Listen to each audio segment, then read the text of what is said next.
And so I wonder, fast forward 15, 20 years, in a world where we start to see more of this, more people moving out of the cities, reverse urbanization, do you think that that could create a counterculture that is more aware, that lives in more harmony with Mother Nature?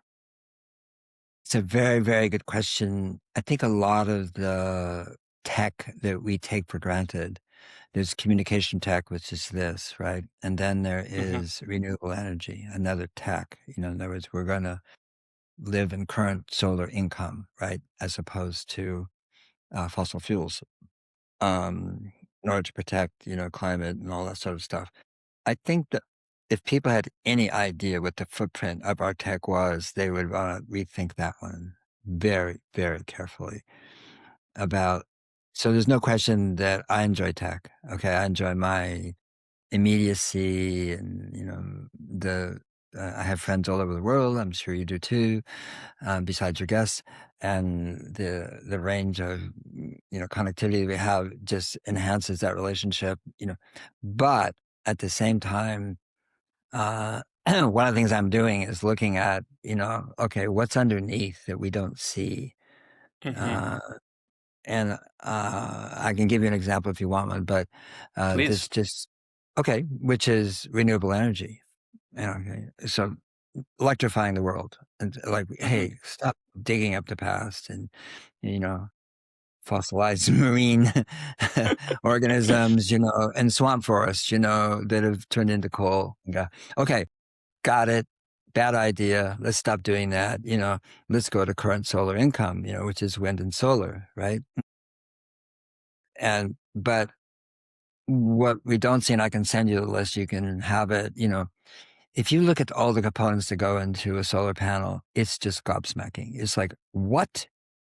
And I mean, was it something trifluoride? I forget what it is. It's a greenhouse gas that they use that is 25,000 times more powerful than CO2 as a greenhouse gas. So that's used to make every panel. But if you then go look at the metals, the minerals that are required for an electrified system, just stop right at copper. Just stop right there, which is of course ubiquitous, in everything. Whether it's cars or whether it's your phone, whether it's your house, whether it's your home, whether it's copper. And it cannot be replaced by aluminum. Just in some cases, yes, but otherwise there's no substitute. If you go take the Chiquikumata, Chiqui,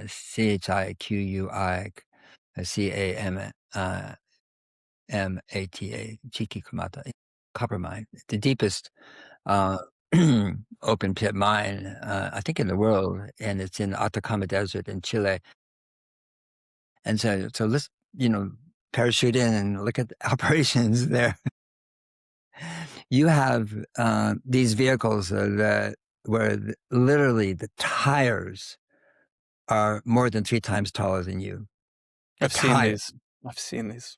yeah, the AHSs are called automatic, and then you have scrapers that would the enormity of them is just shocking. These are for open pit new copper mines. But let's talk about Chiquitamata because 25 years ago they finally were forced to create basically settling ponds for their refinement. They're refining, taking out, getting the copper and getting rid of everything else, and then shipping off copper ingots.